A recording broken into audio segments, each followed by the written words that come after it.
What if I told you that there is a player who recorded more blocks in one season than nearly half of the teams in the NBA did last year? What if I told you that exact same player received Defensive Player of the Year, regular season MVP, and Finals MVP all in the exact same season? And what if I told you the same player is first in total career blocks while also 8th in total career steals? And what if I told you by the end of this video that the player that I'm referring to has numbers and accomplishments that are so godly that it would force you to rethink and re-rank your top 10 players of all time? The player that I'm referring to is Hakeem Olajuwon, by far the most overlooked legend in NBA history. However, today is a day where everything changes as I shed light on one of the greatest players in NBA history's career, and hopefully I can change your mind on whatever perception or misunderstanding that you have on Hakeem Olajuwon. Now, Hakeem Olajuwon consistently being overlooked begins in his rookie season, simply due to the fact that he was drafted in the same draft class with Michael Jordan. However, Hakeem Olajuwon in his rookie season posted up numbers that certain players in NBA history would dream to average during their primes, let alone their rookie year. In Hakeem Olajuwon's first year in the NBA, he averaged 20.5 points, nearly 12 rebounds, almost 3 blocks, with a steal and an assist, while converting on 53% of his shots. Again, these are numbers that are normally good enough to get you Rookie of the Year. However, when you're in the same draft class as Michael Jordan, you're going to be overlooked. However, the next season, there is absolutely no rhyme or reason why this pattern should have continued, because in the second year in the NBA, Hakeem Olajuwon averaged 23.5 points, 11.5 rebounds, 2 assists, 2 steals, and well over 3 blocks. The reason why that's so impressive, because outside of assists, Hakeem Olajuwon led the Houston Rockets in 4 out of the 5 major statistical categories. Furthermore, not only did Hakeem Olajuwon lead them statistically, but he also led them to the NBA Finals. In the '86 postseason, Hakeem Olajuwon averaged 27 points, 12 rebounds, 2 assists, 2 steals, and 3.5 blocks. But what makes it even more impressive is who he had to face in the conference finals. In the third round, the Houston Rockets matched up with the Los Angeles Lakers, and more specifically, the Showtime Lakers. Furthermore, this is a team that just came off of a championship winning season. And if all of that still isn't impressive, mind you, at this time in the 80s, the Los Angeles Lakers had only had 1 season in which they were unable to reach the NBA Finals, and coming off of 4 consecutive Finals appearances. However, in the eyes of Hakeem Olajuwon, all of that meant nothing whatsoever, because during that season, Hakeem Olajuwon averaged 31 points, 11 rebounds, 2 assists, 2 steals, and 4 blocks. And to make things even more impressive, in the next round, they matched up with the '86 Boston Celtics, one of the greatest teams in NBA history, due to the fact that they only lost 1 game at home during the entire season. In this series, Hakeem Olajuwon averaged 25 points, 12 rebounds, 3 blocks, but unfortunately it wasn't enough, and the Houston Rockets did fall to the Boston Celtics. However, Hakeem Olajuwon was able to push it all the way to a Game 6, which is the closest that any team can say they were to beating the Boston Celtics that season. And again, I want you to remember everything that I just said Hakeem Olajuwon accomplished in his second year in the NBA. Now, unfortunately for Hakeem Olajuwon, after his second year, his best teammate Ralph Sampson suffered injuries that consistently kept him sidelined for the next several seasons. And because of Ralph Sampson's injuries, you can make a very legitimate argument that unfortunately it did hurt Hakeem Olajuwon's career, because for the next 7 seasons, Hakeem Olajuwon had a very hard time making it back to the NBA Finals, simply due to the fact that he just didn't have enough help around him. Within his 7-year span, Hakeem Olajuwon would go on to average nearly 24 points, 13 rebounds, 2 assists, 2 steals, and nearly 4 blocks. And if there's one season that I have to point out within that time frame, it is the 1989-1990 season, in which Hakeem Olajuwon averaged 24 points, 14 rebounds, 3 assists, 2 steals, and 4.6 blocks. In that season, Hakeem Olajuwon led the NBA in both rebounds and blocks, finished top 10 in the league in points and steals, and that is the infamous season in which he recorded 376 blocks in one season. Like I stated earlier in this video, there were 12 teams this past NBA season who couldn't even match the same number of blocks that Hakeem Olajuwon recorded in that year. Not only that, this is the same year that Hakeem Olajuwon became one of 5 players in NBA history to record a quadruple double. At this time in Hakeem Olajuwon's career, he was by far one of the most talented players the league has ever seen. However, he just did not have the jewelry to match his talents. However, all of that changed in the 94 season, in which Hakeem Olajuwon did the unthinkable.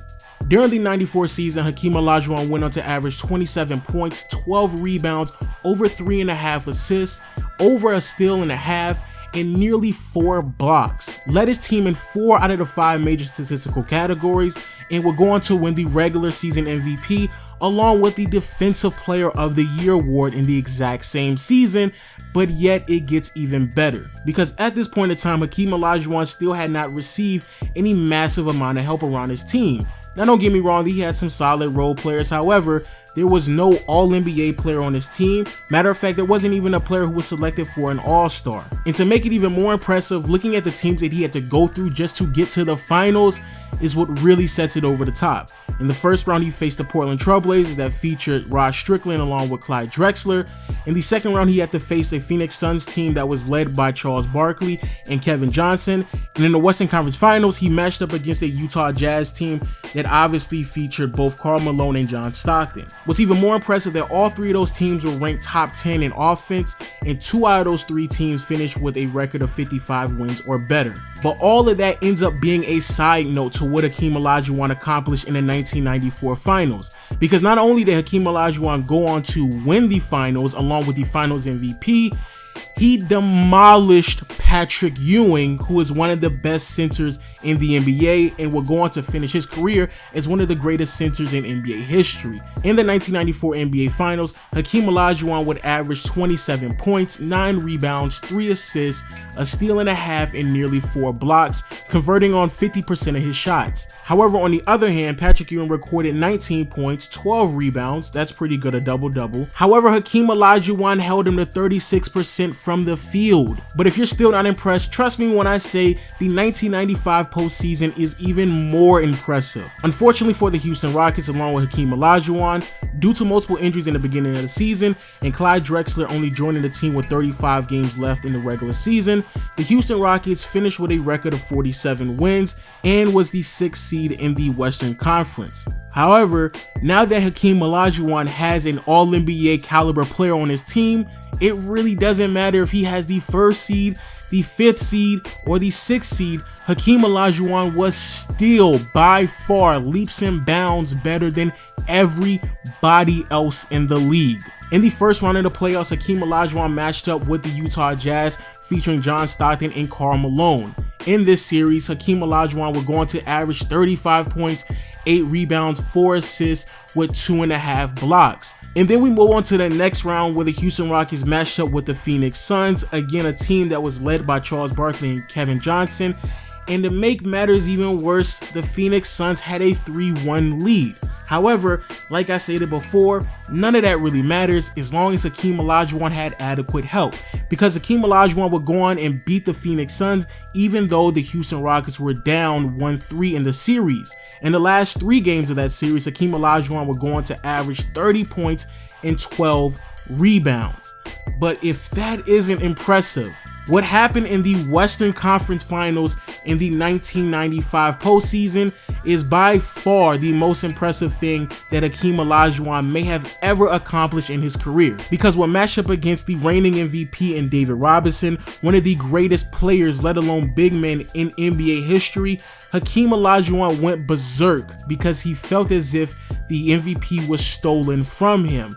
Hakeem Olajuwon finished the series averaging 35 points, 12.5 rebounds, 5 assists with 4 blocks. And just in case you don't think that's impressive, in Game 6, the closeout game of the series, Hakeem Olajuwon posted 39 points, 17 rebounds, and 5 blocks while matching up against David Robinson. But what's even more impressive is that he held David Robinson to 19 points and 10 rebounds while David Robinson was only able to shoot 35% from the field. After that, Hakeem Olajuwon would lead the Houston Rockets to the NBA Finals, in which they would go on to sweep the Orlando Magic that featured both Penny Hardaway and Shaquille O'Neal.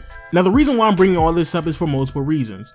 One, I think Hakeem Olajuwon is vastly overlooked. When you look at the fact that he's recorded 100 double-doubles in the postseason, only 4 other players in NBA history can say that they've been able to accomplish that. And mind you, when it comes to these postseason numbers that I'm referring to, he's played less than 150 postseason games. Not only that, Hakeem Olajuwon is 11th in total career points, 13th in total career rebounds, 1st in total career blocks, and 8th in total career steals. And quite honestly, I don't even know what's more impressive, the fact that he's 1st in blocks or 8th in steals. However, the biggest reason why I wanted to make this video is because I want people to really contemplate on where exactly they view Hakeem Olajuwon on their top 10 list of all time. Now, I'm not saying Hakeem Olajuwon is LeBron James. However, let's use the argument that many of you use for LeBron James when it comes to making an argument to why he is one of the greatest players of all time, and some of you may even use this argument to why he's better than Michael Jordan. However, that's another video for another day. When it comes to LeBron, people constantly point out the fact that he consistently had to carry mediocre talent. However, what exactly did Hakeem Olajuwon do for his entire career? When it comes to LeBron James, a lot of people point out the fact that he can do a little bit of everything. However, when it comes to Hakeem Olajuwon, obviously he's not shooting threes. However, Hakeem Olajuwon can do a little bit of everything himself. Offensively, he has so many moves in his arsenal that it's ridiculous.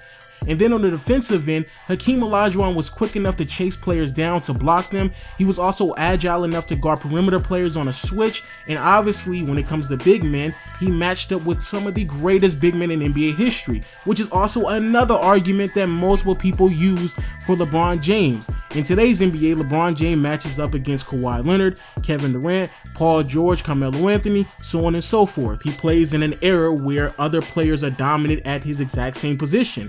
However, same thing can be said about Hakeem Olajuwon. He matched up with Kareem Abdul-Jabbar, Patrick Ewing, David Robinson, and Shaquille O'Neal, and not only did he match up with all 4 of them, but he never underperformed against any of them during the postseason, and he actually beat all of them to either get to the finals or either to win the finals itself. So with all that being said, people, let me know what you think about Hakeem Olajuwon. Also, if anybody wants these graphics that I have in my videos, follow me on Twitter at Legend of Winning. I post all of these graphics on my Twitter page, so if you want to snatch them up real quick and post them around the internet, please be my guest. I have no problem with it whatsoever. But with all that being said, people, I will see you all later. Peace.